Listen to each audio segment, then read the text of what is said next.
be true to what you are. Like, remember you're good enough. And just remembering that it's okay to be where you are, and there's a million other women or men or humans who are there or have been there who understand. And if you can be authentic to that experience, people will resonate. Welcome to the Expanded Podcast with your host, Lacy Phillips.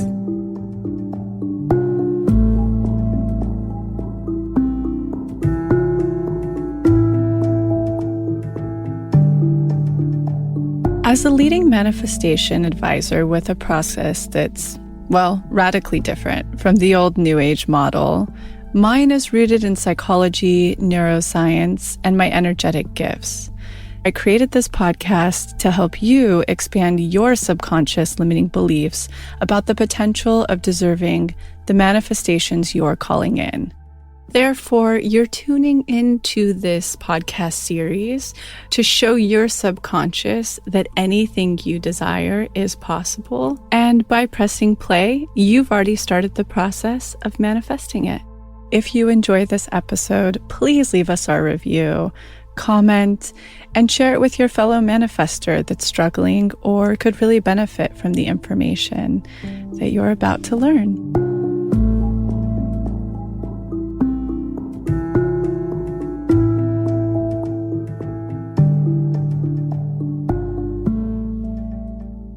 Welcome back this week. And what is there to update you on this week? I feel like so many things, but the really exciting thing that I'd like to talk about is the house. I finally manifested the house in Topanga, and I've been talking about it in many episodes now, but we finally closed. It's finally our home. And it's just been really insane to sit back and take inventory of how long I have personally been manifesting this move to Topanga. And when I think back, I put it on my very first, which I highly don't recommend, but vision board back when I was, I think, around 18 to 21. I can't remember the exact age. And then I did a little deep dive and I took down all of my journals. I save all of my manifestation journals. And I looked through and dog-eared how many times I've made the list for this home in Topanga. And when I began to get very serious about manifesting it, that's when Max was in my life, and it's something we were manifesting together. So that delayed the process a little bit, because when you're manifesting together, I think I've spoken about this before, but you have to be exactly expanded evenly together, calling in the exact same thing together and passing individual tests at the same time, because the two individuals are tested differently. And then, of course, they're tested together during the process of actually buying. And so 4 years into our relationship now, we started to talk about it day one. And we've gone through so many ups, downs, rounds, zigzags, until we finally got on to the very, very, very same page earlier this year. And then it became a reality.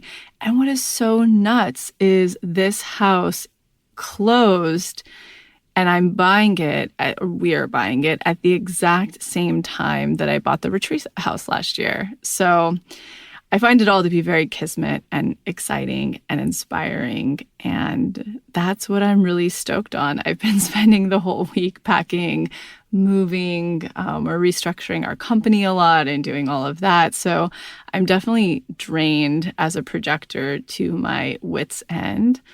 Luckily, I'll be heading up tomorrow back to the retreat house to meet Lila, where we are going to finish the rest of the footage and everything we need to fully launch the dates to allow you guys to stay there. I hope you all got the newsletter last Thursday, yesterday, announcing the wait list, the site, all the good stuff about it. And if you didn't get a chance to check out the episode last week, where we go over all of the details of the retreat house, and Lila and I go greatly in depth on finance in general and what we are doing financially right now, I really implore you to go check it out. It's a great episode littered with fantastic information and tips. And even talking about a house brings us to today's guest. I am so excited for this episode today because it's the only other couple that has been on the podcast aside from Max and I. Anybody who's interested to know more about my fiance can always go back to that episode, which was around the holidays of 2018. And it's where Max and I get very personal about our spiritual practice, our relationship, him in general, his recovery journey. And so today is really, really special to have both Christy Dawn and her husband Aras on the podcast, because not only are they spiritual and love partners, they're also business partners. And we were anticipating to only feature Christy. However, I got the text from her that Aras, her husband, wanted to join. And of course, I was elated and couldn't wait to have him on the episode with her. So the sound is a little impromptu because we didn't have 3 headphone microphones. So we had to kind of do a round table. So, we pumped the audio as best as we could, but really give it a good listen and be forgiving on the audio, just because it is filled with so much wonderful information. And I just think this is going to be a really rich and fascinating conversation for everybody out there. I now absolutely know that they are a relationship expander for me, especially in their spiritual connection, how they're parenting, how they go about life in their company spiritually as well, and how deeply integrated that is in every aspect of their life. So today we discuss both Christy and Aras' personal background and their career paths, their entrepreneurial pursuit, and of course, like I've mentioned, their spiritual journey. We also discuss their relationship and how it's developed since they first met, which has been a journey within itself, and how they manifested their dream home. And this is going to be a really expansive part for many of you who are calling in a home now, because they really did kind of go through the ringer. And it was an ultimate test that really rewarded them. But now they have their absolute dream home. And we also discussed their lives as parents. They're very conscious parents. So let's deep dive into the successful fashion brand. I'm imagining many of you out there own a Christy Dawn dress. We'll really get into the nuances of sustainable living, and we'll get into their plans for the future, which are very inspiring. I can't wait for you to hear about that, how they'll be sourcing incredibly holistically in the next year their future product. And it's also a really amazing episode because we touch on not only so much, but I think every entrepreneur out there, creative, those calling in partners, homes, or anybody on a spiritual journey will definitely take a piece from this. So without further ado, enjoy. Welcome to the Expanded Podcast. We're here today with Christy Dawn and Aras Baskauskas. Let's kick it off. As a couple, you're our very first couple to be on, aside from Max and I, which is really exciting because you're a couple, you're business partners, you're parents. I think we have a lot of ground to cover. Let's talk about your story in a nutshell. Which one? Coming together. Let's start with that. It's very interesting, our story of how we met. I actually met Aras' brother first, who was interested in me. And at the time, I was not interested in his brother. And then I met Aras through his brother, and we started a friendship. And our friendship evolved over a few months, and then we started dating. That's the PG version. Because you've been together for ages now, right? 10 years. Wow. More than that, probably. But I feel like our relationship has evolved and it's died, and there's been new relationships that have birthed from it. I think it's pretty foolhardy to think that a relationship is the same as it was. I mean, there's nothing similar to what our relationship was when we started. And I think as we've both expanded and changed, that we ask for different things from the relationship, and we bring different offerings to the relationship. So I remember when I first met Aras, I went home that day and thought, wow, I want to look at the world the way he looks at the world. That's a beautiful concept. Yeah, I'd never met someone who looked at the world the way that he did. And I was so inspired by him and was immediately attracted to his energy. And then I grew, it evolved. And Yeah. I mean, our story, we didn't have like a honeymoon phase. Like we didn't fall for each other and it was just like butterflies and bliss right off the bat. Like when I met Aras, I was depressed. I had no money. I had just moved from Placerville to Los Angeles. I was really like finding my way, and it was really like a kind of a dark period in my life. I was 21. I had just gotten out of a relationship with someone who was cheating the whole time, and it was just like, it was a lot. And then I met him, and I remember my whole world just like, whoa, like what is he doing? What is he reading? What is he eating? Who is he studying with? He goes to yoga. And for me, he was my first expander for sure. I love that. Yeah. What, for you, do you guys have any conscious rememberings, if this was even conscious, of sort of calling one another in subconsciously, consciously? Honestly, when I met Aras, I wouldn't even know what you were talking about. Like, I know that when I got out of my relationship before him, I knew that I didn't want to be with a man like the man that I was with. But no, there was no like journal writing or even just throwing out into the universe. I was very unconscious when I met him. What about you? Yeah, I think I probably matched that level of unconsciousness. Even though like Christy was so sweet in describing me, I think like I didn't feel that in my heart. I held that in my head. You know, like it's one thing to like talk about an idea, think about an idea.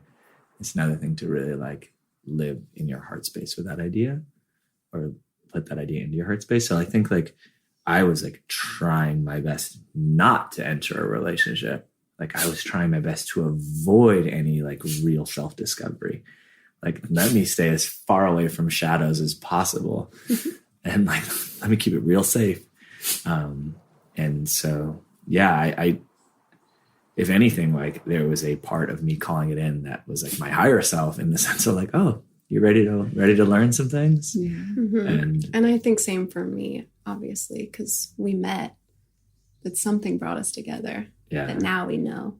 I mean, don't get me wrong, like we really liked each other too. There was that as well. For sure. But, and it's worth mentioning because we do on every podcast that I believe, Aras, you are Libra, Sun, and Aquarius for Christy. And we know Christy's human design is manifesting generator, but I don't think we have yours, Aras. We have to look it up. Okay. Yeah, we should look it up to see. Everybody, we like cosmically profile around here. Yeah. Whoa. So that's worth noting for sun cool. signs, I think. Yeah, Christy's quite the manifester for sure. Like, it's funny to watch her like navigate the world and like, I mean, she hunted me down, basically. She didn't include in It was a witch hunt. She didn't include in that little PG story that she first friended me on Facebook. Oh, she hunted you. Yeah. She then moved his 4 brother houses liked away me. from me. I did. After he broke up with me, I was like, oh, I found this beautiful apartment right down the street. And that's like, I mean, yes, it was very, very silly that I did that. But I was like, I'm gonna have him. Like, he's gonna be mine, even though now I'm like, you're not mine. But I really, really wanted to be in a relationship with him. And it worked. No, I think like so Christy has like this real, which I don't have, is like she has this ease about like how things come to her for the most part. And she has her challenges too, but that I think it's like people are drawn to that ease. Like when you're around Christy, it's like, oh, it's so easy. She's not trying to be anything. She's just enjoying being here. And I think that in general, people are really drawn to that. I think like that's what's been so amazing as her partner to watch. It's like, wow, things happen really easily for her. And so moving from the meeting process, what were you two doing professionally for quite some time before Christy Dawn was launched? I was modeling. So when I met Aras, I was modeling, but it was like, really, I was going out and I was drinking and I was exploring and I was having so much fun, and I don't regret a minute of it, but I wasn't really doing it full time. So when I met Aras, he was studying with a teacher, George, a spiritual teacher. And like I said in the beginning, I remember thinking like, I want to look at the world the way that he does. Like, what does he do? So I texted or called George and I said, can I start studying with you? And he's like, okay, yeah, sweetie, let's meet on Tuesday. Aww. So I started studying with him and my life changed overnight. I remember the first session, he was like, so what do you eat? And I remember saying like, oh, I have like, just like regular stuff, like pasta, sandwiches, meat. He's like, okay, do you have dairy and do you have sugar and how much coffee do you drink? I'm like, oh yeah, I drink 2 coffees a day. And he's like, okay, we're going to start with a cleanse. We're going to clean your body because it starts with your physical body. And if your physical body isn't clean, then we can't start working spiritually together. And so we did like just a basic cleanse. It was like no sugar, no caffeine, no dairy. I guess it's not that basic.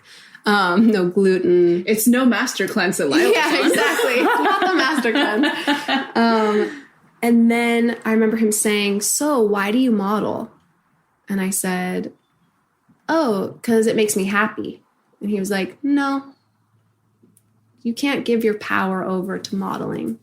So you're saying modeling makes you happy. Mm-hmm. And I remember in that moment, I fully just cracked open. Like, wow, like I don't need to give modeling my reason of being happy. And then it was just like, oh my God, I have so many tools in my pocket. Like I get to create my happiness. So then once I started studying with George, then I actually started modeling. Mm. And then I started bringing in money. And I was modeling every day in LA, 9 to 5, doing e-com and making like $2,000 a day, $3,000 a day, $1,200 a day. And I was 21. It was like, wow, I can do this. Like I moved here and I'm modeling now. Mm-hmm. And then we kept dating and he had a hat company at the time. Mm-hmm. Do you want to share about that? Yeah. So let's see. I guess I'll go back to when I was 11 years old, or maybe 10. My family was Lithuanian, and my dad was a carpenter. Both mom and dad? No, just my father. Okay. My parents divorced. My mother's straight out of Beverly Hills. Okay. And my dad's a refugee. Oh, wow. From World War II. Wow. So we go back to Lithuania because the Soviet Union's crumbling, so now we can visit. And when we went, my dad was there to bring AA, and by the time we came back, my dad had brought 75,000 Russian winter hats on pallets into our backyard. Can you describe what they look like? Are we talking furry like the full... flaps? They're called ushankas. Yeah. Wow. And that was probably the one wise business choice that my father made at that time. I think he was a little blinded. He wanted to be like the hero or like the savior of Lithuania. So he brought, instead of like exporting things from a depressed area into the United States, most of what he was doing was importing into Lithuania, which wasn't a great idea. Anyways, he lost his shirt, but the hat company is what kept his head above water. And cut to, I'm in business school, graduate school, and I'm like doing a marketing assignment. It's like take a small company, rebrand it, and see if you can just theoretically kind of make a difference. So I took my dad's small hat company and I was like, what if you sold these hats in different colors and added NFL logos and sold them to people who were going to these cold football stadiums for 3 or 4 hours at a time? Maybe that would be a more lucrative, appropriate place to wear that hat. Anyways, graduate. I'm in South Africa and I keep having I'm like teaching yoga in South Africa and I keep having these dreams of like this winter hat company. And so I come back home and I start it, and I didn't know really what I was doing, and I didn't have really any money to start it. But right as I'm starting it, I get a call and get asked to go on Survivor. Oh, I remember. I totally remember that. So I go on Survivor and I win. So now I have $1 million. Like after taxes, call it $600,000. And I'm 23 at the time. And can we wait? Like, because this isn't like any reality show, right? Like, this is such an extreme experience. Can we just chat about that? It's really impressive. Yeah, because how? So I think the interesting thing, like maybe that's more interesting for like this podcast, is at the time, like I had just come back from Mount Madonna, which is an ashram in the hills above Santa Cruz, and I was studying with Babahari Das, and I sat a Vipassana right after I left there. And I came back and I was very much in this like kind of wide-eyed, like a child, like, whoa, look at all these practices to enrich my experience of being here. And so then like kind of right as that was happening, I was recruited to go on Survivor. And I remember like trying to reconcile going on Survivor, which is a show that seemingly rewards like deceit and backstabbing, with this like newfound practice of like consciousness. Like, how do you navigate that? And so I decided, I was like, I'm not going to play to win the $1 million. I'm going to change my game. Rather than being that I win if I win $1 million, I'm going to say I win if I can maintain my integrity with $1 million dangling in my face. And if I lose, I can always come back and play the game the next minute. So like, how quickly can I come back to being honest? Like, how often will I be swayed by my own need or want to have this money? And at 23 years old, when I went out there, like, I didn't have family I was leaving. I didn't need the money. Mm-hmm. It was just an adventure. Mm-hmm. And so by setting it up that way, I firmly believe like by like having that intention, I ended up playing a game that I, to this day, like very proud of how I was out there. I was probably more honest in those 39 days than I am in my typical 39 days on this side of the island. And I won. And so then I had this $1 million, and giving a 24-year-old $1 million is not a great way to start a business, especially like I did not come from wealth. And so like every time I'd hit a brick wall or a no, which happens a lot, I'd be like, all right, I'm out of here. I'm going to Machu Picchu, or I'm going to go sit another Vipassana.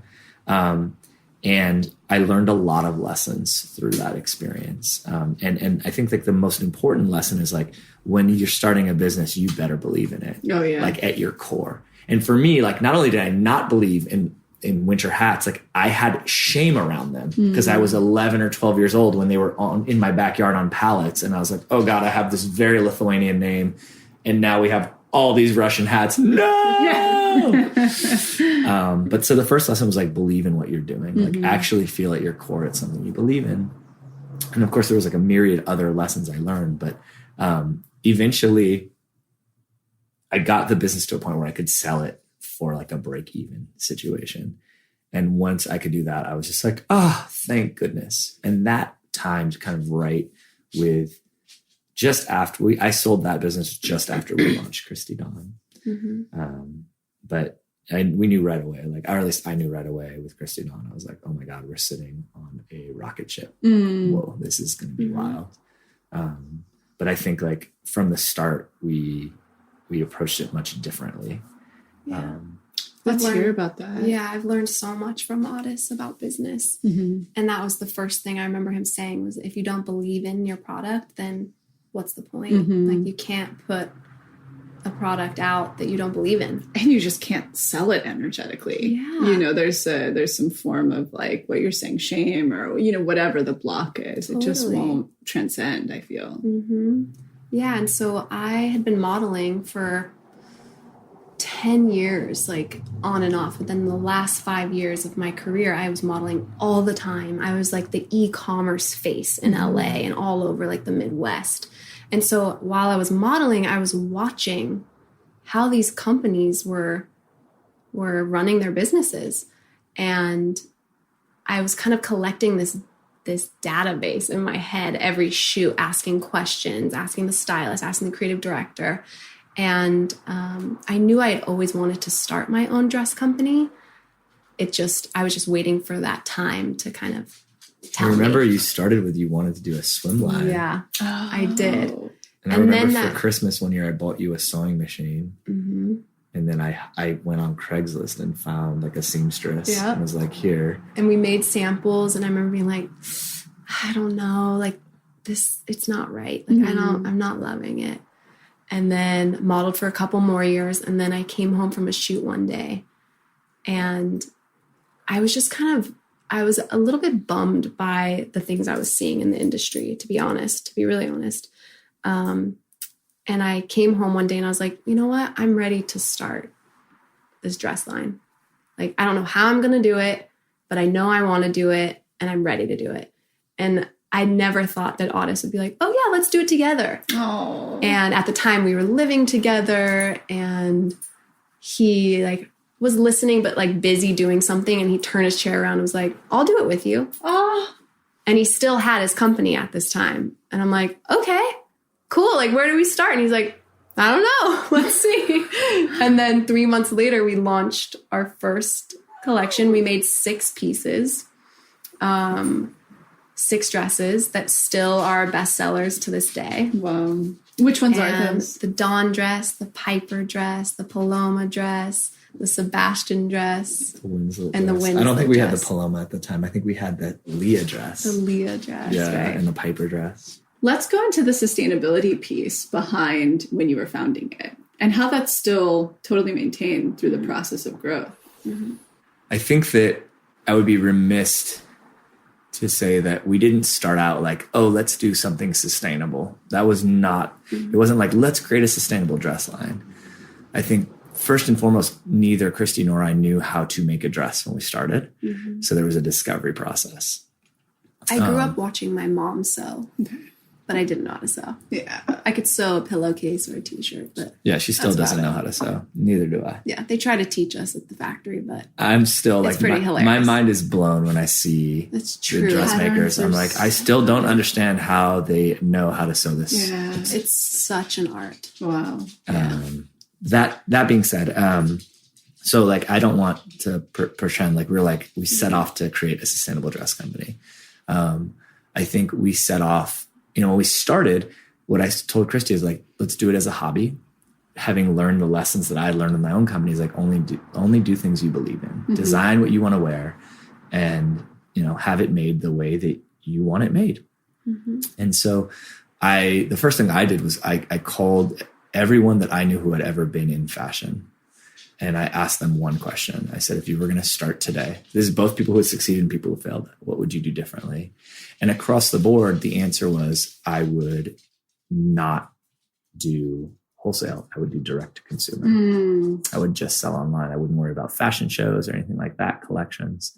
And this is 5.5 years ago now.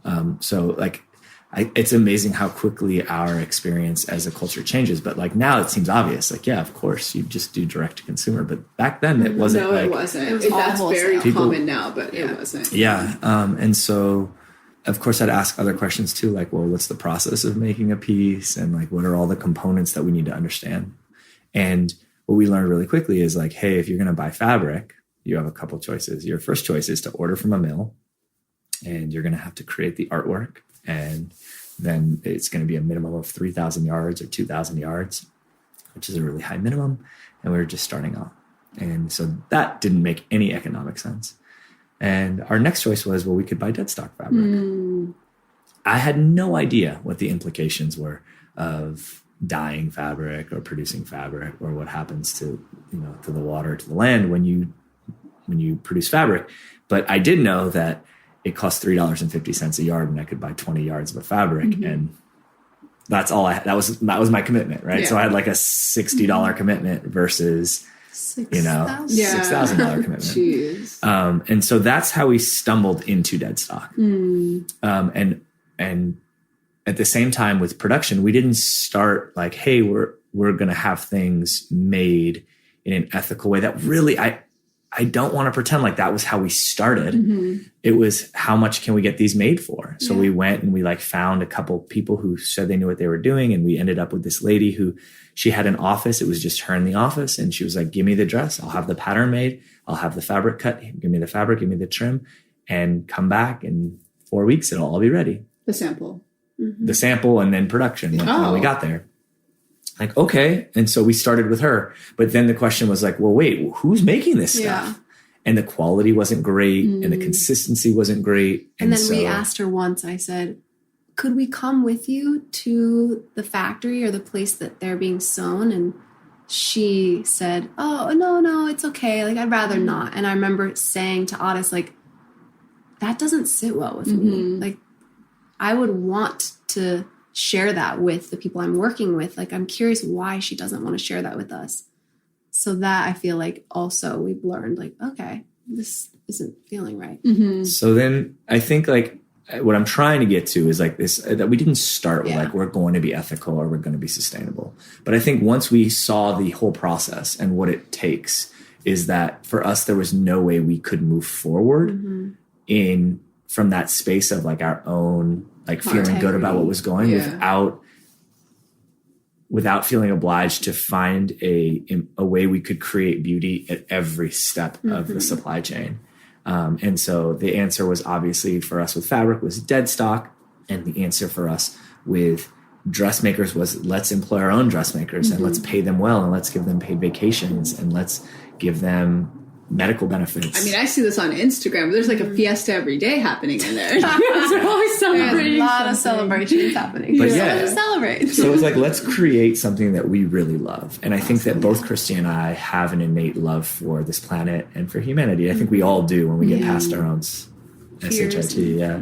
And so... and I think it also, sorry to cut you off, babe, goes back to like believing in what you're selling. And if you're just believing in the product, then that's not the whole thing. You know, it has to be the full circle. Every single thing that you're doing and putting into your company and you're sharing, it's that. You have to believe in that. Absolutely. And fortunately, we're at a time now where people are more interested in purchasing a process than a product. They understand, like people are beginning to wake up to, oh my gosh, when I buy this dress, There's an impact. am I buying slavery? Am I buying environmental degradation? Or am I buying thoughtfulness? And am I buying beauty at every step along the chain? And it's been perfect. It's been really kismet for us, like the timing of people kind of waking up to that. And so now we're actually starting a new project. Ooh, tell us. It's within Christy Dawn. It's still dresses, but we have partnered with a farmer in India. And so what we are going to be doing is we're giving them like a mini grant and they will be putting cotton in the ground and growing it in a regenerative way. And along with that cotton, they'll also be growing the vegetables to vegetable dye the cotton. Awesome. Do you want to share with everyone what regenerative means, babe? Because some people may not. Right. So they're sustainable. And if you were to look at sustainable as a line on a chart, it would just be a flat line. Like you're sustaining whatever is there. And I think we can all agree that when you look around, this is not sustainable. Nothing in life is happening. If we tried to sustain this, we'd be in trouble. And so regenerative, that means that you are adding to the amount of organic matter in the soil, or you're adding to the life of the planet, which it requires different techniques. Like there's cover crops and no-till on the soil. And I could go deeply into kind of the practices that allow for a more regenerative farming. But it's something that's really, really important. And there's a number of organizations who are kind of leading the way on spreading the word about regenerative farming. And so our goal is to become a farm to closet company. Great. So I think that what like most people don't realize is everything they put in and on their body comes from the earth.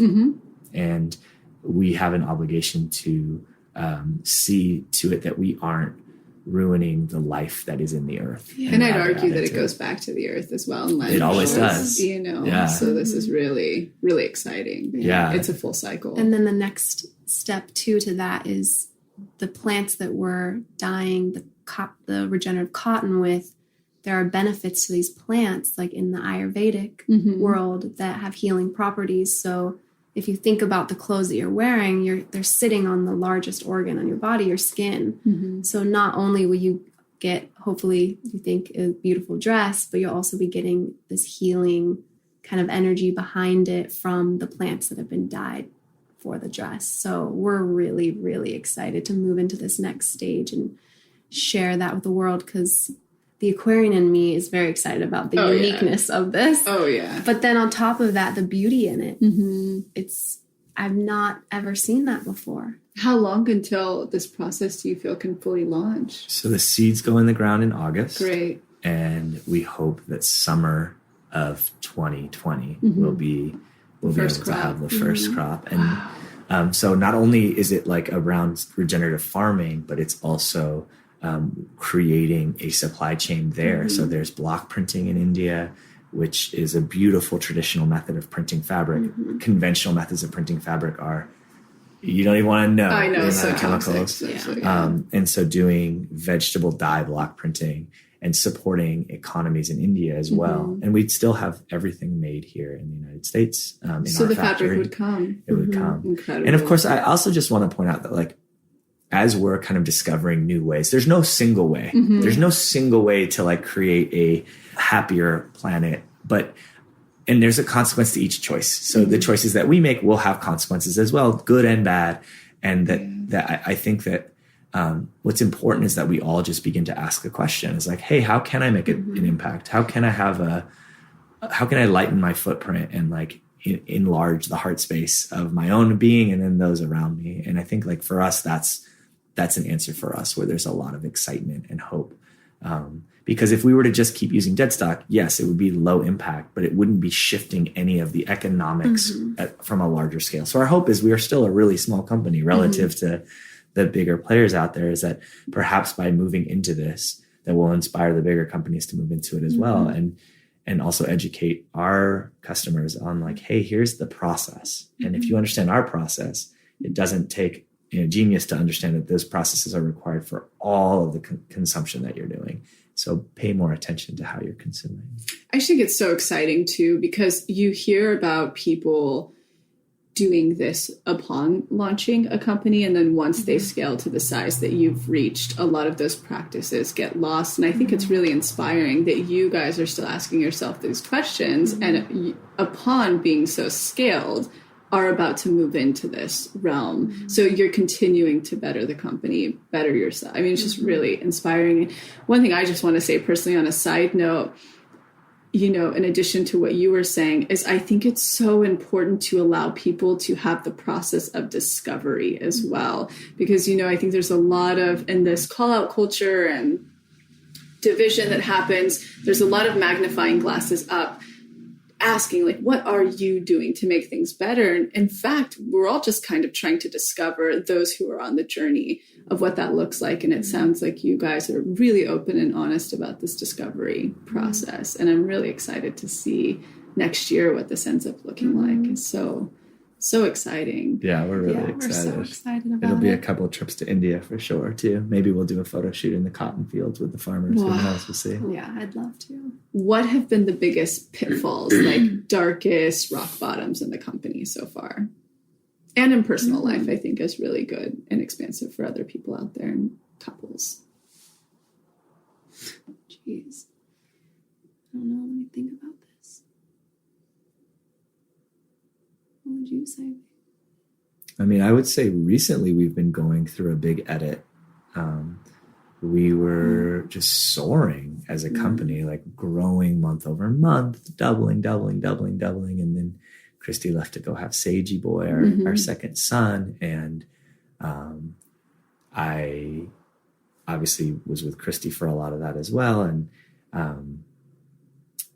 the instructions that I gave the rest of our staff were like, hey, here's our demand, so let's make this many. And that was probably the biggest mistake I could have made, where I wasn't like, make things you believe in. I said, make this many. And the result of that was like still beautiful dresses, but there was a little bit of magic that hadn't really made its way into each and every piece. And we're just getting out of that now as a company. Yeah, I feel like for me, it was probably going on my maternity leave. But as beautiful as it is to go and be on my maternity leave for the business, I wasn't there. And we're so involved in every single piece of the company that if the two people who are putting their chi and their energy into the company aren't there, and you expect it to keep growing, it's just not necessarily going to happen that way. And for us, we saw that happen. And now we're coming back and our energy is back in and we're moving through the pieces that maybe we weren't as inspired by, that I wasn't there to make. And it feels like we're finding our way back. But it was the first time in the company where we were like, oh, wow, is this not working anymore? It's scary when that hits. And the beautiful part is since day one, it's only grown and grown and grown every month, every year, double. And so this time we were like, oh, is this it? It's so scary. And then you get to look at it and think like, okay, so what's the worst that happens? Which it is doesn't grow. an amazing perspective to have. Yeah, and I mean, how many times I've said to you the last month, like, babe, you know, we're stressed. I'm like, just tell me something good. And he's like, this is it. This is the whole show right now. And I love that about having a partner who's on the same journey and has the same beliefs and can just hold space like that. Because it's true. And he'll ask me like, oh God, are we doing this? And it's like, this is it. Like right now, it's right here.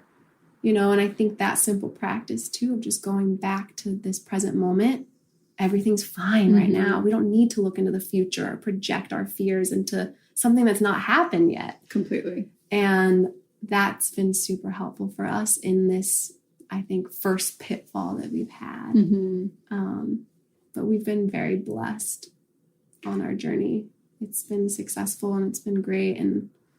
But yeah, I mean, it's not always butterflies and sunshine. Exactly. But it shouldn't be. It really it's like shouldn't. the amount of insight that I personally have gleaned from the edit. Like there was a moment 2 months ago where I was on the floor of our living room bawling. And in that, it was like deep cry. And then there was this moment of like, okay, there's Aras. And Aras is crying about this particular story. There was this awareness of that. Like, oh, okay. Does Aras want to keep crying? Do I want to keep crying? Do I want to keep believing in this story? Like, and it really like, you know, the danger in, and I put this in quotes, of success is that we start to buy into this story, what it means, who I am, who I'm not. It just builds in that. And so remembering that like the outside world never, ever, ever will understand the inside world. And we don't need to ask the outside world to give us permission to experience the incredible infinite experience of being. The outside world will never confirm that.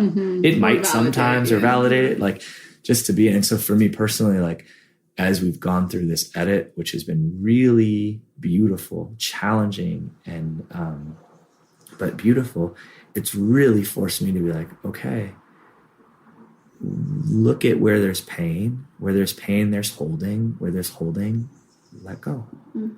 And in that act, in that process, it frees up creative space to see where to go next, right? Like by being present, it's clear where to go. By like holding on, oh no, you don't see anything. Your world gets small. Your perspective is tiny. So it's been really interesting and challenging, and it's been great because when one of us has a freak out, the other one will usually pick the other person up. And so like in that sense, like our marriage,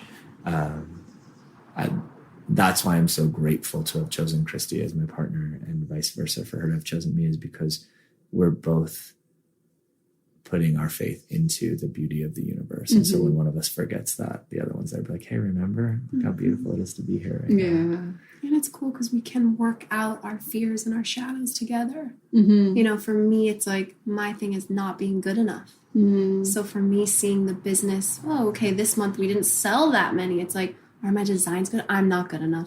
Oh, it's going straight there. And then Christy gets to look at that trigger. Okay, what does this remind you of? When was the first time you felt this? And then I have my partner here to hold me in that space and then help me if I need it to get me out.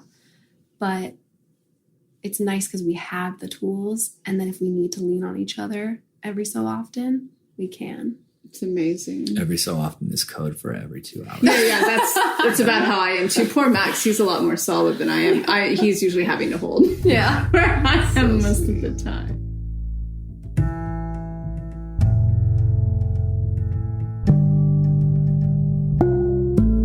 So I'm quickly interrupting this episode to invite you, if you're ready to start your manifestation journey, or if anything you've heard in our manifestation episodes has piqued your interest, to begin. We have a la carte workshops in everything from the basics bundle, which is what we recommend to everyone who starts. It's the formula that actually teaches you how to manifest, unblocked inner child, and unblocked shadow. We also have a la carte workshops on love and money. But the real gem is the Pathway membership because it encompasses every single workshop we have. It's a year-long membership with full access to the few a la carte offerings we have and exclusive workshops not available anywhere else, such as the daily practice, which is what everybody in the pathway uses, hopefully at least 3 times a week to daily, in order to truly create the new neural pathways that one needs in order to manifest, and houses the library of our deep imaginings, which is our unique hypnosis process that allows you to get into your subconscious and overwrite those old neural pathways, creating the new ones. You can use our special code, EXPANDED, all caps, EXPANDED, to receive $20 off your first a la carte workshop purchase or $20 off your first month of the pathway. Again, that's all caps, EXPANDED, EXPANDED. Okay, now back to the episode.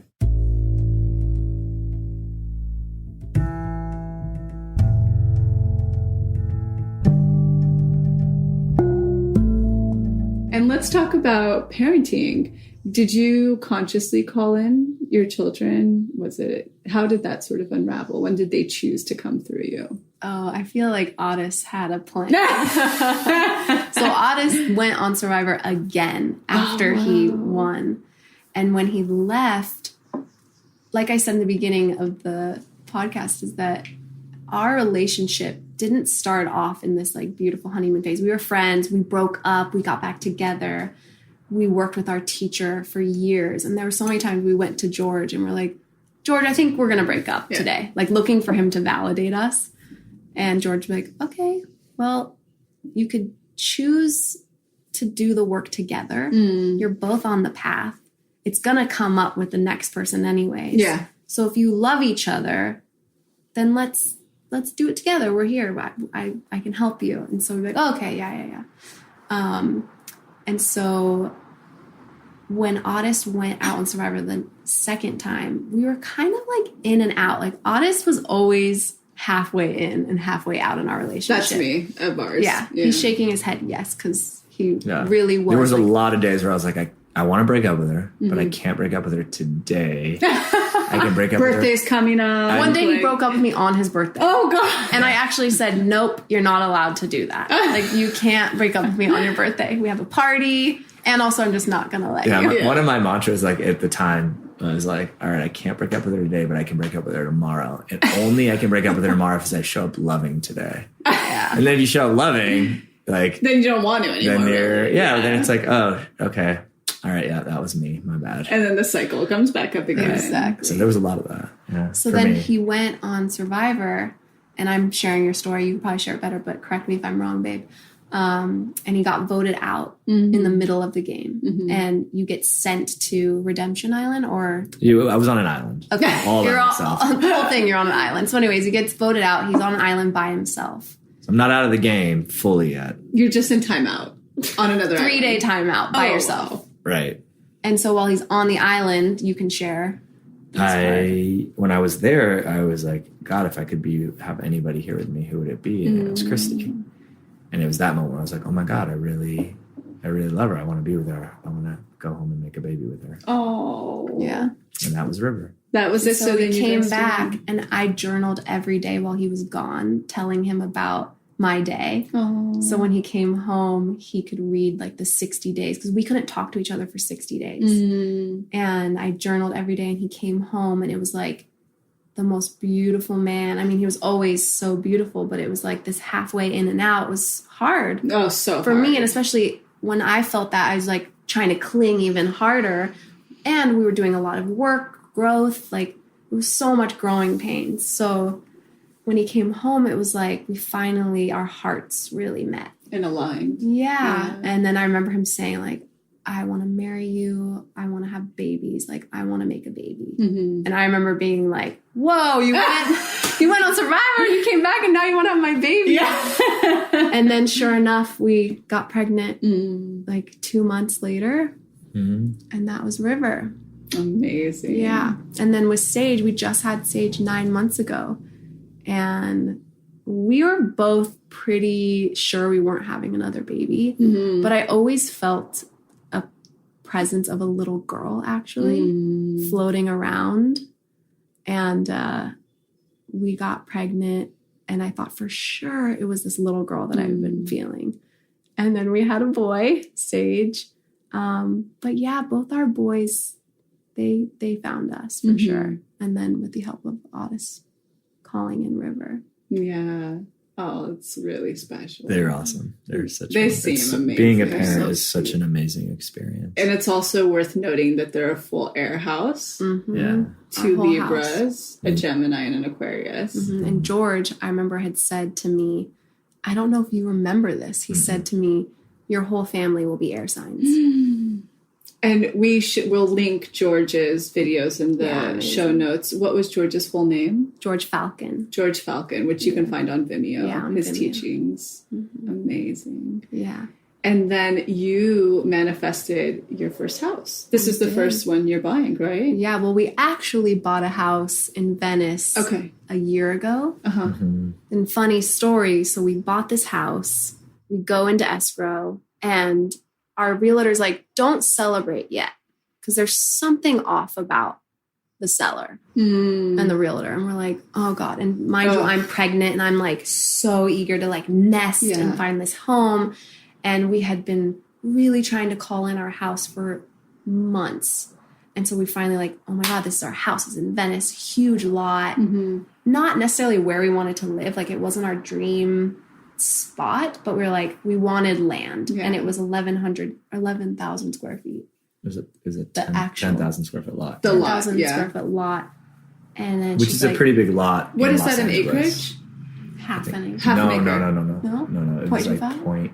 I don't know if it was God, I'm bad. 0.25. Okay. But like for Los Angeles, it's a big plot. Yeah. Like in the city, it was especially like a big in plot. Venice. And I grew up on 10 acres in Northern California and had horses and chickens. And so like for me, living in LA has been, we talked about this. I'm the like, same, yeah. It's hard for me. And he grew up in Santa Monica. You did. And so, Christy, you're from Placerville. I'm from Placerville, California, a really which is small town up north, like near Lake Tahoe. Yeah. So Super similar. I'm used to wide open spaces. Yeah. Lots of space to roam. I was always in nature when I was little, like playing dress up and fairies and the whole thing, and loved it. And so since I've been in LA, I'm like, I gotta go. Get me out of here. It's so fast paced. There's so many people. Yeah. That's why I love hiking. Yeah. Just going to the beach. Like I need to see nature. I'm the same as you. So for us, we knew we wanted a house that had either a big lot of land, which is hard to get in Santa Monica or Venice, or it's very expensive.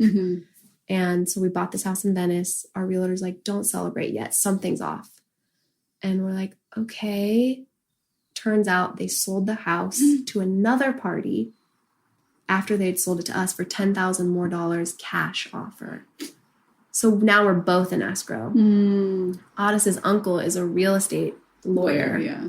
So we reach out to him, we go to mediation, and we get a check for $150,000 to walk away. And the whole time, and this is over 6 months, this process, or 4 months. Super magical. I mean, not obviously in the moment, but what a very gift magical. from God or universe. Like, this house isn't for you. Let me pay you. So you can know this isn't your house. Totally. And even the whole time we were like, okay, this house, like, there are no mistakes. We both believe that. Yeah. So what is this saying? Like, we're not supposed to be in this home. Do we just walk away? Or do we like pursue this and say like, you know what? We actually did buy this house and we were here first. And so I forget how we came to the realization to pursue. Well, here's what had happened. What happened was we wrote them a letter to title. We wrote a letter to title and to the buyer, to the seller. And it was from our lawyer, my uncle. And it was basically demanding that they perform. But because we also CC'd title on it, they just didn't respond to us. But because we CC'd title, when it came to getting out of escrow or clearing title and escrow for this other buyer, they couldn't clear escrow. And so then they called me back. The seller called me back and he was like, hey, Aras, this is the seller. I hope there's no bad karma between us. And I was like, boy, that's strange. He's using words that he knows I would use, but he never used those words when we were in these negotiations. What's up? And it turns out he was like, we can't sell the house because you guys have this hold on it basically. And this is, we had let it go. This is like 3 months had passed. We didn't even think about the house anymore. And then it was like, oh wow, we still have first rights to this house. Do we want the house? And we said, yeah, we do. We don't want to fight for it, but we're going to at least say this is our right. Yeah, our boundary. And so by establishing that boundary, they then had to, compensate us for it, which it was a tricky thing, as Christy said, like figuring out like how much do I want to enter the fray of conflict, and then where am I going to step away? Like if it, we went to mediation, and in mediation, Christy and I were both really clear, like we're not leaving here without it being settled, either our house or we've been compensated to walk away. Great. Like, we weren't going to let it go to litigation. Yeah. Yeah.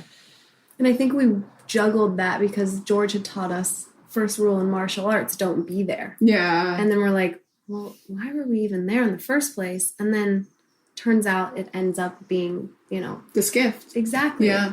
And that's how we received it. Like, okay, thank you. This was such a gift. And now cut to, we manifested our dream home. And is it exactly what you had been calling it initially? Exactly. Wow. The location is exactly what we dreamed of. Absolutely. That's a special. And it was like, wow. Once we saw how it happened and it came to life, it was like, oh yeah, of course that wasn't our house in Venice. This was our house. Always. It's just waiting for us. And I think you forget that when you're in the manifestation process. Yeah, you forget that like there are these gifts and they are waiting for you. You just have to trust in it. I call them tests. Yeah. You guys passed your test. And you also scored from your test. For sure. I'm like, we got an A+. That's excellent. Yeah, and the way that it happened was so beautiful. The house that we got in Rustic Canyon. Like this home, there were families waiting to pay cash. Oh, so it was over very asking. kismet. Very. We walked in and at first we were like, okay, we obviously love the location. But at first we're like, I don't know, is this our house? And then we kept walking and we were like, oh my God, this is our house. Oh, isn't that feeling scary? Because you're like, someone's going to take it. You know better. But then like, thankfully we have that awareness to be like, oh wow, look at how we're holding on. Like we want this. And when you're wanting, then you know that you're in lack. Totally. So it's like, okay, let's just get in the frequency of having. Amazing. And so now we're having and we're in it. And the realtor is so lovely. The neighbors come over and they're like, oh, it's so lovely to meet you. I can't wait to see you in the park with your children. And we're like, what? Oh, okay. And then the next neighbor comes over and like, oh, welcome to the neighborhood. And we're like, wow, it's like they're greeting us that we've already moved in. Yeah. And then the woman that owned the house said, we gave an offer under asking price. And if you know the area, it's a very sought after area. Yeah. And we did an under asking price and she came back like $200,000 more, and which was still under asking. Yeah. And we signed it and we went to escrow. And you had people waiting to pay cash to buy it. And then we went to see the realtor the next day and she said, I have to be really honest with you. She said, I don't believe in karma, but you guys have good karma. She said, because there's no way. She's like, the owner said, oh, honey, just give the young family the house of their dreams. I have plenty of money. That's I want to cry. I was crying. Wow. Yeah. And it's such a gift. Like it's so beautiful when you hear those stories too. And I feel like especially it's so pertinent in places like Santa Monica. I mean, anywhere you're attracting that energy, but it's just such a beautiful thing. Yeah. Okay, I'm going to cut to more self-care, spirituality, more rapid, of how with this business as a couple, parents, what are the biggest tools you use to stay in homeostasis? Like Big Sur? Yeah. Photo shoots in Big Sur, mostly. Totally. We have a strong meditation practice. Yeah. So and what does that look like? Morning and night. Is meditation. It TM? Okay. Yeah, it's honestly, it's sitting and being quiet and just being. Great. And I think that's too something that George taught us is like, it doesn't have to look a certain way. You could be driving and meditating. Absolutely. You could be smoking a cigarette and meditating if you want to. Yeah, sex. Exactly. Totally. Like, so sometimes I lay flat. Sometimes I'm sitting up straight. Sometimes my eyes are open. Sometimes I like to chant. It just depends on what I'm feeling in that moment. What about you, babe? Yeah, I practice a lot of meditation. Like Christy said, like it doesn't really matter where I am, but I do try to sit morning and night for 20 minutes at a time. And it's so nice to do together. It's honestly the most intimate thing, I think. Really powerful connection and grounding. For sure. And it's hard to do it all the time when you have kids and a business. And it's easy to forget about it or say, oh, I'll do it later. And I do it a lot. Like the morning meditation for me is much harder than the night meditation. But we both honor each other's time and know that that's something that we have to do to have a great day, really. Absolutely. With so much going on, to just sit for 20 minutes. It's so helpful. What? Oh, go ahead. I was just going to say that I started a meditation practice in 2004. It was my first time I started Vipassana. And I could never, couldn't keep it. Couldn't keep the practice, on and off, mostly off, sometimes on, mostly off. And I got to sit another Vipassana, on for a little bit and then off. And then I started working with plant medicine. And that changed everything. Ayahuasca. Particularly yahe. Tell us about your experience. Yeah, so 7 or 8 years ago, it was the first time I drank ayahuasca. It was a Peruvian shaman in Tuna Canyon, just right over the hill. Yeah. And it was a deep experience. It was dark. And I was like, okay, I did that. I did 2 nights in a row. And I was like, all right. I felt stronger the second night. No, it was about the same. But I didn't feel like a deep connection with that medicine. In fact, I wouldn't even describe it as medicine at the time. But I did come out much lighter. At the end of it, I was like, all right, I'm done with all this pain. And then the pain left. And I was like, great, thank you. But I didn't see it as a practice. And to be honest, studying with George, who's kind of more of a Gnostic, comes from a Gnostic tradition of you have everything you need. I'm the same. Yeah. Right? But I really appreciate everybody's process. And so having studied with George for so long, that was all right, I'll try it. And that's it. George passed away 2.5 years ago, almost 3 years ago now. And so I kind of opened up. So all right, when the student's ready, the teacher will appear. When the teacher disappears, then the student's ready for something else. Right. And so I opened myself up to other things. And I got a call from a friend who was like, hey, I'm having ceremony at my house in Ojai. Do you want to come? I said, let me check with the boss. So I asked Christy. She's like, yeah, go for it. And this was with a Colombian shaman named Taita Juanito from the Ingano tribe in the Putumayo, the southern region of Colombia. And this was a much different experience, a much tighter held container. But I remember before the ceremony started, I was interviewed and they said, do you have any concerns? And I said, yeah, well, the first time I drank ayahuasca, I got a little bit nauseous the first night and threw up once the second night. They said, oh, don't worry, sweetie. You're going to throw up. In this tradition, ayahuasca is a purgative. Yeah. And I didn't really know what they meant by that. Yeah. And I drank that first night. Might shit your pants. I don't know. I've done that many times. And he may have posted on it. I drank that first night, and after my second cup, I was like, what am I doing here? Get me out of here. I don't want to be here. This is the most pain I've ever been in. All the resistance, all the just because what that medicine does is it pulls out old traumas, old wounds. Again, I can't even say that's what it does because it's beyond my understanding. Totally. But I woke up the next morning feeling like I'd been hit by a bus. So tender, so I can't move. And I slept in my friend's rumpus room that night because he was holding that day. The ceremony was going to happen one more night, second night. And I was like, I don't know how I'm going to get my body into that room and drink another cup of that. I don't know how, but I did. And that night I worked with the medicine and she came in the form of a snake. She's like, I'm not here to hurt you. I'm going to help you. Oh, it softened. And she showed me all this wonderful, kind of magical, beautiful experiences, which weren't that profound. It was just a trust. And I kind of woke up after that. I was like, I want to study with her. I want to learn from her. And up till that point, I would have thought you were crazy if you said plants are teachers. Oh, yeah. But still, yeah. You have to have your experience. And I was like, wow, okay. So I went down to Colombia and went for 12 days when Christy was pregnant with Sage. Wow. And started studying more in depth. And I've had nights that are way worse than that first night. But now I know how to work with it. Yeah. And it's really this beautiful, beautiful medicine of showing me it's hard to say what it shows, but it's beautiful. Anybody, honestly, who was truly ready for that experience I've ever heard from, not the ones that were just like embarking to whatever, but like Bucket were list, really right? ready Yeah. and their consciousness was ready, have had the most profound transcendental experiences. It's amazing. And so the reason I brought that up is just since I've started working in the medicine, I don't miss a day of meditation. Oh, you don't? Because it's like all I want to do is like connect with the divine. That's all. That's the most beautiful experience. And like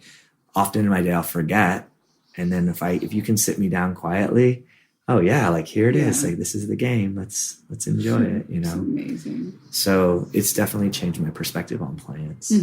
Not just plants that have master plant qualities, but like any plant. Like wow, look at how amazing plants are. You're so much more connected to them now. Yeah, it's like wow. Incredible. It's really beautiful.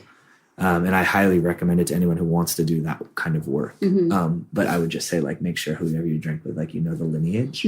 Because just like anything, you can run the gamut of shamans. I've always heard that people who actually go to the native areas have a more profound experience as well. Have you found that to be the case? It's interesting. I think that like when you're with the medicine, you're with the medicine. Like it's between you, the medicine, God, right? But that being said, like when I drink with Taita, it's like nothing else. Like, it's just like, wow. It's just a frequency difference, I bet, as well. It's incredible. The amount of like, ooh, this might sound crazy, but like I realized at some point in the medicine, like I've drunk with him many, many nights now, but like, wow, Taita comes and visits each one of us who he's serving medicine to. And he's with us, each of us the whole night, like right with us. And incredible. When I'm at home and he's drinking, I feel Taita as well. Wow. And I was also pregnant, so my intuition is so heightened. It was so heightened. But then there was a night after where I was in the room with Aras, with Sage and River when he drank, and it was like I had my own experience without even drinking the medicine, and it was so strong and profound and powerful. And yeah, it's really beautiful to witness my partner like expand and soften in ways that are just unbelievable. Magic. Yeah, and seeing our community, like we've had employees go and drink and friends, and Aras's father has gone and his uncle, and it's like seeing the shift that happens is so beautiful as an outsider because I haven't drank it yet. Yeah, it's really cool.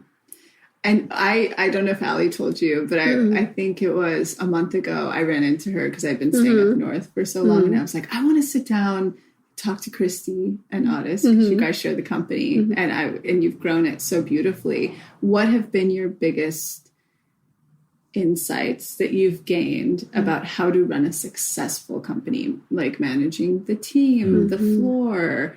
What have been like the biggest takeaways that could really benefit anybody? Why are you laughing? It's a learning curve. This is such a learning Yeah, curve. it really is. And it's so embarrassing when you're on the other side of the curve. Once you've learned it, you're like, how come I didn't see that? It Oh my feels God. obvious. It's so true. Like simple as like, okay, if you think about like the roles in the company, like Christy was design and I was marketing, right? From the start. And so of course, marketing and design talk all the time, right? And then you grow and you have an actual design team, and you have an actual marketing team, and you And then never they don't talk. and you never think like maybe I should make sure that there's communication between those two teams. And then you realize like design is like out on their own without any guidance from marketing, and marketing's like, what are you doing over there? But no one's talking, and like, oh, it's our job to build these bridges of communication. And what does that look like? Is it meetings? Yeah, it's meetings. Yeah. It's also like Energy, it's meetings, it's staying connected, whether it's through talking or activities. I mean, and again, we are learning. We're learning so much right now too, because the business really has grown a lot. But I feel like within this last year, we've grown internally with our team. So, you know, we've never done this before. I modeled before this. He had a business and he was running it from his garage. Yeah. So we're learning every day, and we get to go home and talk about it and be like, wow, that was funny today. Or, oh, we should have done this differently. Why didn't we see this 2 months ago? Like, okay. But yeah, I'm trying to think of like real insights that we could share with people that are. Well, I think one piece of advice that I was given before we started Christy Dawn is from a friend of mine who started a number of companies that have been really successful, and he's lost a lot of money and he's made a lot of money. He said he's the father of one of my schoolmates, classmates from school, and he said to me, "Businesses are like babies." And I remember not knowing what he meant because I had never had a baby. Yeah, I've heard of that so much. But he's like, you stay in the room with a baby, and the baby's crying. And like, if it's a baby, there's 5 things you can do. You can feed it. You can change its diaper. It's too hot, so you add some clothes. It's too cold, so you take off some clothes. Or it's tired. That's gas, it. Like gas, you burp it. Like there's not many things. So you go through that list. You're like, all right, is it one of these things? And if it's not that one, then you go to the next one. Eventually you figure it out. And it's not rocket science. By the time that baby's 5 years old, you've been in the room with that baby. Now that baby can speak and that baby has an opinion, but now you know how to be with this 5-year-old. And as long as you stay in the room with the baby or the 5-year-old, you will be able to work with it. But if you're not in the room, it's really hard. Which is what you feel like you guys experience. And so like going and having another baby kind of took us away from the business. Well, no, so we birthed the business and River at the same time. Yeah. So actually River is 5. The business is also 5. So it's been this really beautiful parallel to see like, okay, it's in the same stage as River almost. Yeah. Like we can't leave River for 3 months. Yeah. Like he's not going to grow and he's not going to get this love and attention that he deserves. Like, and it's the same for the business, which has been really cool to see the two grow together. And it is exactly what Aras said is if you don't give it love, it's not going to grow. Yeah. Yeah. I feel like I'm always oscillating between that, like needing space and being totally away and, having to come back in. And luckily the team is so incredible and competent and amazing and way better at everything than I am. Yeah. So it really is. It's true. And that's the other thing. As you grow, you're like, I've just been trying this out. Yeah. I was not trained as a designer, but I know that I can make beautiful things. And I have a team of pattern makers and actual trained designers to bring it to life, but I'm the vision. Yeah. But it's really like beautiful to see that as you grow, you get to bring in professionals who help your vision. Exactly. And then we learn from them. Yeah. But and I think it's also like to that point though, I think like this is something that I've learned and I think Christy's learned it too, is like, as you grow, you have more resources to bring on a bigger team. And it's really easy to start to like kind of think like, all right, they're going to do it for me, or they're going to like, or get into some like even fantasy of like what you like, oh, it could be this. But like we had this moment when we were deciding where to shoot the summer collection. And Christy, you can always tell her to delete this after I say this, but Christy was in the bath and she was like really she was upset. She was upset. Like, it's not working out. I want to shoot it in Hawaii. The dates aren't working. The Airbnb isn't right. The model's not right. And I asked her, I was like, let me ask you this, Christy. I was like, you're stressed. She's like, yeah. I was like, if you could go anywhere without the kids or me for 4 days, where would you go? She's like, I'd go to Big Sur. And I was like, well, then go to Big Sur. And who would you go with? Well, I'd go with my best friends. Okay, we'll do that. And to like understand that like, you don't have to be in a castle in France. Yeah. You don't have to sell some fantasy. No one wants, like people say they want that. No, they want the authenticity. But they love what she is. Yeah. They love Christy as she is. And so I think that like having a baby and your body changes, and as she's getting into her 30s and she's seeing that like, okay, time is time and like bodies change, and like stop like recognizing like, hey, every woman goes through these things. There's millions of women who are stressed with 2 babies and a friend. Like design for, if you're stressed with 2 babies, design for that woman because that's what you are right now. So like, what is a mother of 2 who's like overworked? What is she wearing? Comfort. Yeah. So design. She's wearing that great jumper that I was wearing on my period. Exactly. That's what she's wearing. So good. And then you wear it. And last night I was eating dinner and River throws tacos all over my white jumper. That's perfect for motherhood. Wait, in the rye format, how did you handle that? You just, in that case, we laughed. Yeah. Like my mom was there and was like, oh. And it's like, it's funny. Yeah. You can play. Yeah. Like it's okay. You just throw it in the wash. Thankfully it's linen. So yeah. But really, I don't really care about that.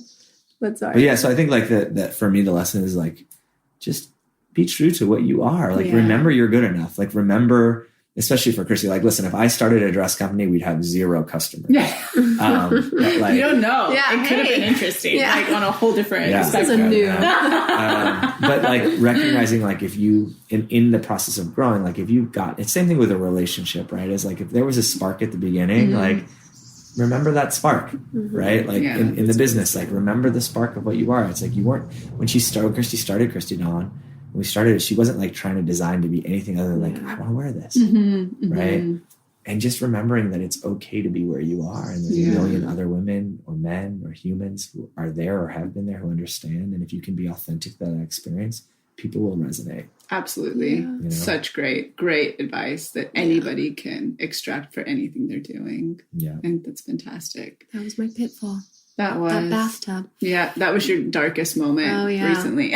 Thanks for reminding me. Babe. At least you were in the comfort of being held by the bath. For sure. I love a bath, water. But it was amazing to watch her shift after that, because Christy did have this moment of like, oh my God, yeah, I'm going to go to Big Sur with my friend. Oh, wait, it could be fun. It could be what I want. Like, yeah, it doesn't have to be what you think other people want it to be. And I knew the whole time planning it for Hawaii, nothing was working, but I was forcing, and I kept forcing because I wanted it to look a certain way. And even I went to your desk and I was like, honestly, I'm like forcing this. Am I forcing this? And he's like, yeah, you don't even have to, like, you just answered your own question. And it is so true. Like, as you grow, you want it to be something, and you get lost and you get caught up in this story of like, oh, we're evolving and look at us. We're in Hawaii and we're living this life. And it wasn't in the cards. Yeah. And it's okay. It's so okay. It's so okay. And it's just such a testament to manifestation and co-creating in general as well. It's like follow the flow. Totally. And honestly, the flow is always just getting back into your authenticity and getting into the realness of what's going on. Yeah. I mean, who was it? Susie, our good friend Susie, started J Brand Jeans. And I remember when we met with her, when we first started, like realizing that the company was gonna be something, like it was making money and we could like really start putting more energy into it. And she said, oh my gosh, like, wow, like you've had one pattern maker this whole time and you have a factory with your sewers. And she was blown away by it. She's like, this doesn't happen. Like, not in fashion. Yeah. And she's like, there's this sense of ease for you guys. And it's just like all the stars are aligned. Like, follow that. And it is really like something to remember. Absolutely. Just follow the ease. And when it starts to not be so easy, it's okay. And you get to look at it. It's like the baby. You look at the things that are working, the few things that you know that are working. It's a great analogy. And you just get right back. Yeah. One of those. Mariposa education. Yeah, exactly.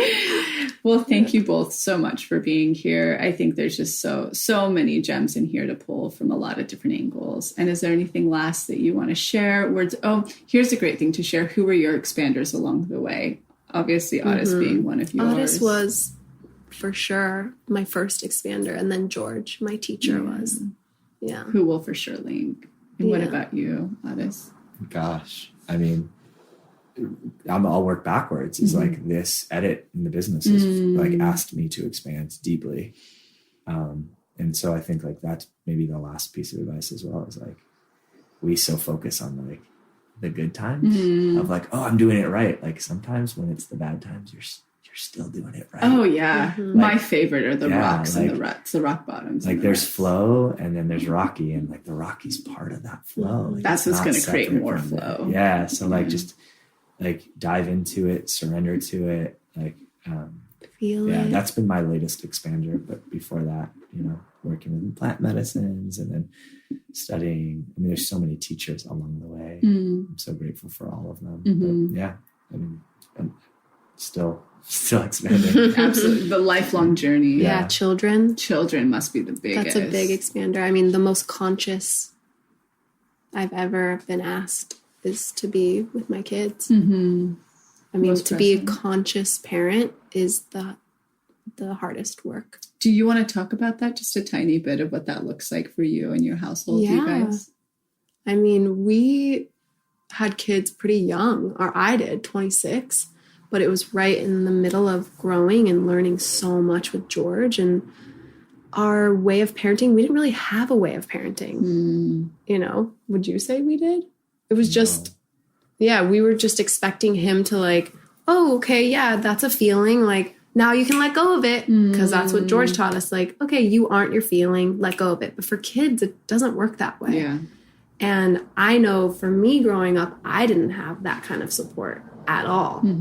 I just dealt with it now when I was, 26, started studying with George. But with River, we found a really wonderful school called Play Mountain Place. And it's called a humanistic school, and there's no curriculum, and it's all child-led, and they learn through play. And we were asked to do a 6-week program there based on the RIE method. Lila's a RIE baby. For the listeners, they all know Lila. Yeah. And we learned so much. And really, it was just about listening. Listening to your children. And through listening, there's this trust, this underlying trust that is built with your child. And it's all good from there. And it's hard because there's times, River says, he said to me the other day, Aras and I were having like kind of a little bit of a fight. And he said, "Fuck you, Mom." River's so far between tacos, and that is exactly. I love that. And most parents would be like, "Oh my God, River." And, I get down on my knee and I'm like, "Oh, River, that doesn't work for me when you say that to me." And I see, though, that you were really upset. Are you not wanting Mommy and Daddy to talk to each other like this? He's like, "Yeah, I don't want you guys to talk like this to each other." It's like, okay, well, I hear you. And Mommy and Daddy are going to have a conversation now about it. It's like, okay. And then all good. Yeah, because, honestly, it's so much easier to say, "River, go to your room." But I'm in a heated conversation with Aras, so there's that dynamic. And then I'm like, God damn it. Okay, now I have to, like, get into my center, go down on my knees and say, "Hey, babe, that doesn't work for me." And there's no anger in your voice when you say these things. And sometimes there is, because we're human and that happens too. But for the most part, you're asked to be so conscious with this way of parenting. Yeah. And it's beautiful. River is shaping out to be such a beautiful little boy. And he's so empowered. And he feels so safe with us. And he can cry and he can scream and he can yell at us. And he can express himself however he wants, because we're there to support him through every single step of the way. But yeah, it's the most conscious I've had to be. It's a big asking. If anybody's looking for a resource as well, Lila's aunt is sort of the head honcho. Are you? Or is she? Janet Lansbury. Oh, okay. Yeah, so we'll link her as well if any parents are listening and curious about the method. Yeah. It's really great. Amazing. Well, thank you both. I hope you have a great weekend. We'll have to have you back maybe sometime too, because it's a great episode and so much to take from it. Yeah, I love it. And wishing everybody listening a wonderful weekend as well. Bye, everybody. Bye. Bye. Thank you so much for tuning into the episode, and I hope you enjoyed it as much as I did, we did. And in case you're not totally ready to join the pathway yet, I wanted to share a few of our free offerings that I'll often suggest to people as a little bit of a blueprint to get them started on their manifestation journey. The first place I like to direct people completely for free is the motivation. You can see it linked below or on our homepage as our testimony library. And it's categorized by different subjects, whether you're calling in career, money, love, wellness, and much more. When you're reading about a member's experience of what they manifested, you're actually seeing to believe and showing your subconscious that that very thing is possible for you. The second place I like to direct people is to the free clarity exercise, which is also linked below. In it, you get to try our own unique hypnosis process, learn about the science, and some journaling prompts. And the best part about this, you'll get a tiny taste of what it's like to go into your hypnotic state, bring your subconscious forward, and create new neural pathways while receiving clarity. And the third thing, if you haven't listened to it on this podcast yet, please go back to the episode titled Manifestation 101, where you'll learn the basics of neural manifestation to truly understand this process. So go ahead and check out those free resources, the motivation, the free clarity exercise, and the episode Manifestation 101, all linked below. And in an effort to make sure to have representation in this process series, go ahead and submit any process testimonials you have, especially to our LGBTQ plus community, our BIPOC, as well as the Ys, which is anyone in the community who is 45 and over. All right, we'll be back next week.